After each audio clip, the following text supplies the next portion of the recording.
Now let's have a look at what's making news in the papers and online with Stuart Hughes from the BBC's World Affairs Unit and Wales Online's acting political editor, Will Hayward. Good morning to you both. Morning. Good morning. Stuart, would you like to kick us off with a sort of little overview of the London press, the UK press?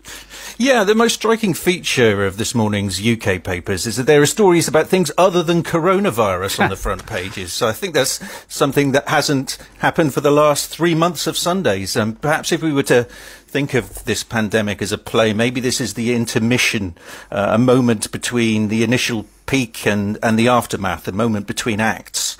But it may also be because of the strong images from yesterday's demonstrations in central London, which certainly grabbed the eye and grabbed the attention. Pictures of riot police with helmets and batons squaring up against far-right protesters feature prominently this morning. The Sun on Sunday and the Sunday Mirror both call the scenes shameful. In terms of the political fallout following those violent scenes in Westminster yesterday, the Sunday Telegraph says demonstrators who desecrate war memorials could face prison sentences of up to 10 years. I feel that the Justice Secretary, Robert Buckland, and the Home Secretary, Priti Patel, are clearly wanting to send a message this morning that the Conservative Party is still the party of law and order. And that's very much the theme of a piece in the Sunday Telegraph by the MP for Mansfield, Ben Bradley, who's chairman of a group of MPs, Conservative MPs, who identify as working class. Ben Bradley says, "My constituents expect a Conservative government to take a strong stance on law and order today, as we did in the election. Otherwise, it's not a Conservative government at all." And with Boris Johnson's popularity ratings apparently on the slide and Sir Keir Starmer's popularity ratings on the rise, particularly over the government's handling of coronavirus, this is clearly an issue, the law and order issue, and the demonstrations that have been taking place across the UK and worldwide over the last week. This is clearly an issue that Conservative strategists believe will play well with, particularly with former Labour voters in the Midlands and the north of England, those very voters who helped the party win the general election last December. Stuart, thank you. Will, what have you seen? You've seen something closer to home. Yeah, there's a few tantalising bits of non-coronavirus news in Wales as well. The one piece that struck me from Wales on Sunday was from Kerry and Jill John in Gorseinon, who have actually been flooded 6 times since November. Obviously, there's a human side to this. There's you've got people who, as we were talking about earlier, about not feeling safe in their homes. Every time it starts raining, they start to worry. But I think there's a broader story here in that with climate change, as we know is happening, these stories are going to become more common. And obviously it's not possible to point to a story, point to weather and say that was caused by climate change and that wasn't. But what we do know is that this is going to make these kind of events more common. And we see that especially with as we've seen with coronavirus, that the people who will be most affected by this are the people least equipped to deal with them. And we see this with a piece which about Butte Town, which looks at the lockdown in that area. And we know that not all lockdowns were created equal. Locking down in a place with a garden is very different to being in a 15-storey tower block. The piece was in the Western Mail magazine. It's on Wales Online today. Looks at people who were in those tower blocks who had to use the lifts there. And often there's only one lift working for a 15-storey building. You can only have 1 or 2 people in at a time. And we get this perverse situation where the only people who have to take the lift are disabled, elderly people, people with pushchairs. So they're the people who have to take the biggest risk by going in this small metal box. I read that piece in the West Mail magazine. It's a great story, I must say. Stuart, what else have you seen?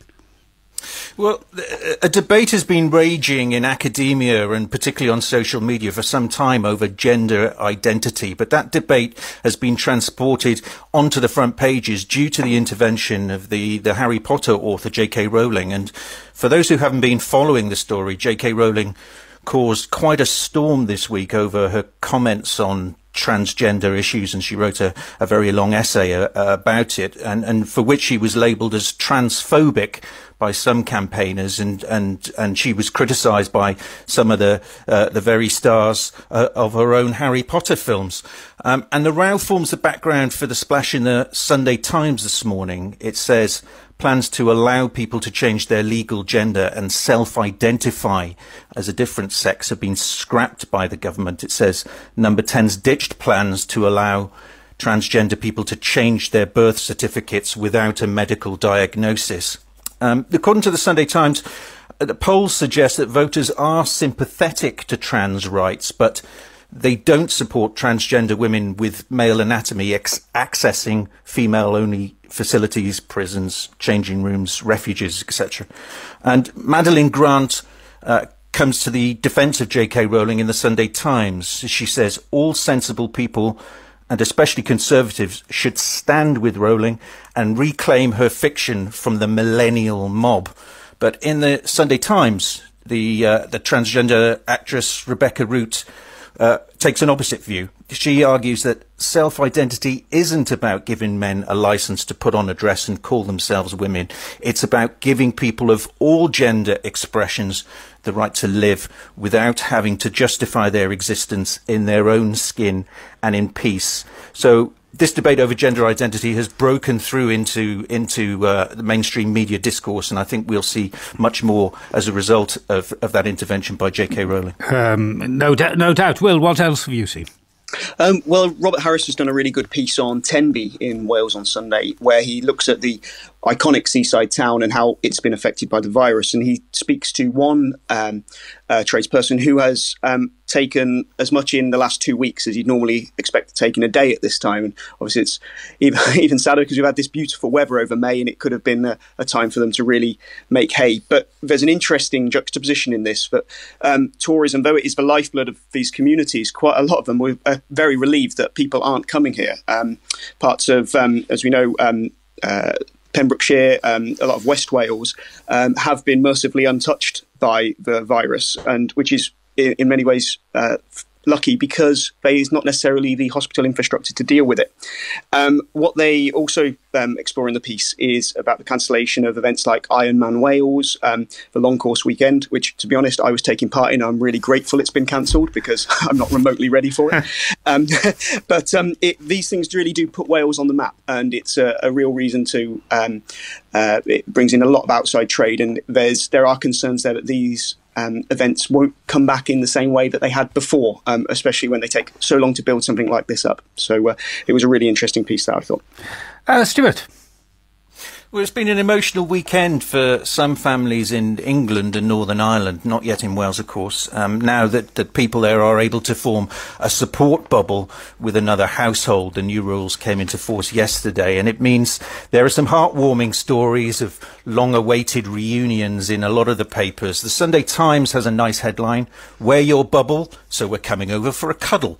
The Mail on Sunday's headline's a bit more tortuous. It's just grantastic. The Sunday Times pictures 78-year-old Wendy Crocker from Derby holding her 3-week-old great-granddaughter Madison for the first time. And Mrs. Crocker says when she was finally able to scoop Madison into her arms for the first time, it was a moment of sheer joy and calm and contentment. But it's not just grandparents who are enjoying that basic human contact that so many people have been denied for so long. The Observer meets Lucy Coleman, who's 36, from Middlesbrough, and she drove for 2 hours to Lincolnshire yesterday to see her long-distance partner, Phil Bellamy, for the first time in months. And from the account in the Observer, it sounds like they'll be waking up this morning after the perfect Saturday together. Miss Coleman says, "We've just gone back to normal life. We've had a brew, we're sat in the garden, and we're getting a takeaway." Of course, families in Wales will have to wait a little bit longer to enjoy those simple pleasures, as we just heard in Martha Holman's audio diary from Abergavenny. Yeah, we'll hear next Friday what the next steps are in Wales. Will, what else have you got? There's a very good piece by Laura Clements also in Wales on Sunday, where she looks at families that have been separated by the virus. One particular strong story is from a mum called Louise Stock, who is 35, and she has 2 serious conditions, which means she's one of those people who needs to shield. She has a child who spends 6 weeks with her and then 6 weeks with their dad. And unfortunately, when her little boy comes back to her house, he has to self-isolate in his room for 2 weeks to avoid any risk to his mum, because obviously she's a shielded person. the idea of having to get an 11-year-old to do anything sounds pretty daunting, but to isolate for 14 days and not being able to give your son a cuddle when you haven't seen him for 6 weeks and you have to wait another 2 must be very hard. And this is just one of the stories, but I think another important point is the impact that the virus will have on young people. We know that especially in primary school, one of the biggest parts of education is learning to have those human interactions, and there's going to be people who will, especially if this is still going on into next term, some children who might be starting primary school will only have been educated when they have to keep a distance from their friends, and we don't really know the impact that is going to have on their development. That's very true. Stuart, I reckon we've got time for one, maybe 2 more stories. How are we doing? What else have you got?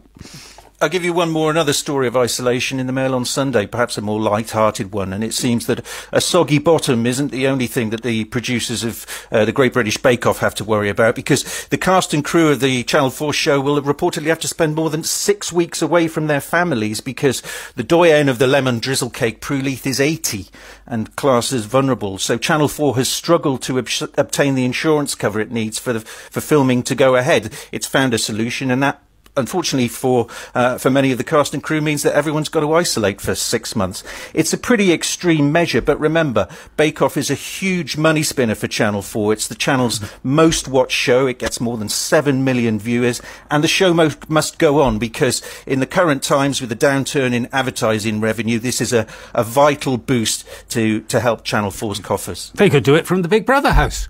You can listen again to this programme on BBC Sounds, the app for music, radio and podcasts.